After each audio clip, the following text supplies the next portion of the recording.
BRS ప్రభుత్వ హయాంలో Kakatiya mega వస్త్ర పరిశ్రమను ఏర్పాటు చేశామని ప్రస్తుతం ఉన్న కాంగ్రెస్ ప్రభుత్వం వస్త్ర పరిశ్రమకు చేసిందేమీ లేదని పరకాల మాజీ శాసనసభ్యులు చల్ల ధర్మారెడ్డి ఆరోపించారు. హనుమకొండ జిల్లా బీఆర్ఎస్ పార్టీ కార్యాలయంలో ఏర్పాటు చేసిన మీడియా సమావేశంలో వారు మాట్లాడారు. మా ప్రభుత్వం ఇప్పటికి దాన్ని జరగనిస్తలేదు. ఎందుకు జరుగుతలేదో మీరు రేపు ముఖ్యమంత్రి గారు చెప్పాల్సిన అవసరం బాధ్యత ఉందని చెప్పి నేను ఈ సందర్భంగా చేస్తా ఉన్నా. ఈరోజు మరి ఇంకా నేను ముఖ్యంగా చెప్తే, మేము సూరత్కు కేసీఆర్ గారు మమ్మల్ని సూరత్ పంపించాడు. అక్కడ మన వలసలు పోయినా వాళ్ళని చూసి మేము వాళ్ళ బాధ చూసి వాళ్ళ కోసు చూసి ముఖ్యమంత్రి గారికి అక్కడే ఫోన్ ద్వారా తెలియపరిస్తే వాళ్ళందరూ ఒకరోజు మీటింగ్ తీసుకురాని చెప్పి మీటింగ్ ఏర్పాటు చేశాం.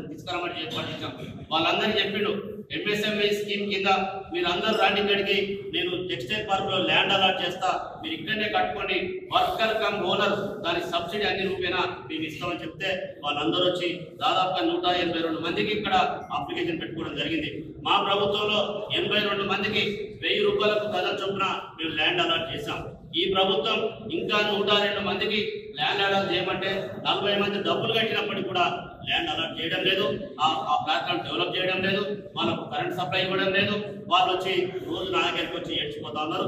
ఇందులో కూడా వాళ్ళు కూర్చున్నారని చెప్పి సందర్భంగా తెలియజేస్తున్నాం. అదే ఇది ఏం చేస్తున్నాడే రేవంత్ రెడ్డి గారు ఏం చేస్తున్నాడు, ప్రతిదీ పాలిటిక్స్, ప్రతిదీ డైవర్షన్. అంటే ఈ రోజు ప్రజలు ఏం ఆలోచిస్తారో దాన్ని డైవర్షన్ చేయరు. ఒకది హైడ్రా అని, ఒకది మ్యూజిక్ భూసి అని, ఒకది వేరే వేరే రకంగా. ఇప్పుడు కొత్తది ఏం చేశాడు, లగచర్ల భూసేకరణ ఓన్లీ వాళ్ళ అసైన్మెంట్ భూమి 650 ఎకరాలు ఉంది. ఇంకా నువ్వు చేయాల్సింది 650 ఎకరాలు రైతులది. నేను అడుగుతా ఉన్నా ఈ రోజు రేవంత్ రెడ్డి గారిని, మా ముఖ్యమంత్రి కేసీఆర్ గారు, మా కేటీఆర్ గారు మరి మహేశ్వరంలో ఫార్మాసిటీకి 14,000 ఎకరాలు ల్యాండ్ ఎక్విజిషన్ చేశారు.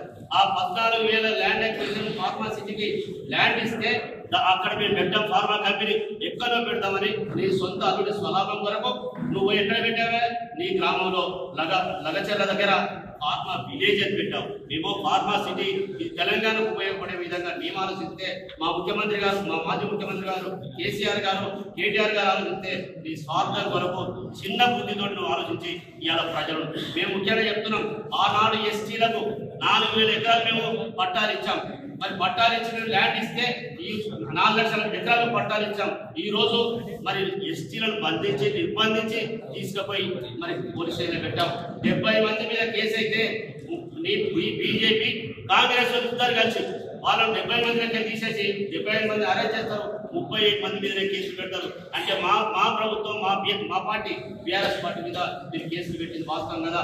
ఈ విధంగా కనుక పోతే రేపు బీఆర్ఎస్ పార్టీ నాయకులు, ప్రతి విధంగా కార్యకర్తలు ఇప్పటికే కుత ఉడికే పరిస్థితి వచ్చింది. రేపు మీరు గ్రామాలకు వస్తే మీరు ఏదో చేస్తామంటున్నారు కదా, రేపు వారోత్సవాలు ప్రజోత్సవాలు చేస్తామంటారు కదా, రాని గ్రామాలకు వస్తే తెలుస్తుంది. రేపు మీరు అనుకుంటారు ఇక్కడ మహిళల మీటింగ్ కాదు, అది రైతుల మీటింగే, మహిళా రైతుల మీటింగే, అందరూ అన్ని రకాలు కూడా అడిగే పరిస్థితి వస్తుంది. వాటికి జవాబు చెప్పే దానికి రెడీ అయ్యి వరంగల్ రమ్మని చెప్పి రేవంత్ రెడ్డి గారు